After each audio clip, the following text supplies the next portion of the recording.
Bro நான் weight loss பண்ண போகிறேன். சூப்பர், என்ன பண்ணுறீங்க? டெய்லி நைட்டு ரைஸ் ஐட்டம்ஸ் எல்லாமே கட் பண்ணிடுறேன். இட்லி தோசைலாம் சாப்பிட்றதில்ல, வெறும் சப்பாத்தி மட்டும் தான் சாப்பிட்றேன்.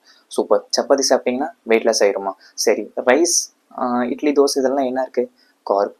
சரி, சப்பாத்தியில் என்ன இருக்குது? அதுலேயும் கார்ப்பு தான் இருக்குது. ஈவன் ரைஸை கம்பேர் பண்ணும்போது சப்பாத்தியில் டைஜஷன் இன்னும் ஸ்லோவாக தான் இருக்கும்.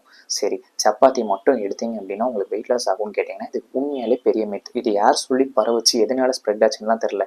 சப்பாத்தி ரைஸ் கட் பண்ணிட்டு சப்பாத்தி எடுத்தோன்னா வெயிட் லாஸ் ஆயிரும்ட்டு. இது எந்த விதத்துலையும் சாத்தியம் கிடையாது.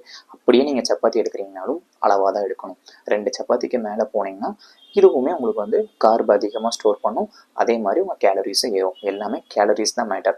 அண்ட் உங்களுக்கு கண்டிப்பாக ஒரு வெயிட் லாஸ் பண்ணணும் அப்படின்னு நினச்சிங்கன்னா நல்ல ப்ரோட்டீன் ஃபுட்டும், லோ கார்ப் ஃபுட்டும், லோ ஃபேட் ஃபுட்டும் எடுக்கிற மாதிரி இருந்தால் மட்டும்தான். நல்ல வெஜிடபிள்ஸ் ஆட் பண்ணிக்கோங்க. இது மாதிரி சாப்பிட்டா மட்டும்தான் சீக்கிரம் வெயிட் லாஸ் நடக்கும்.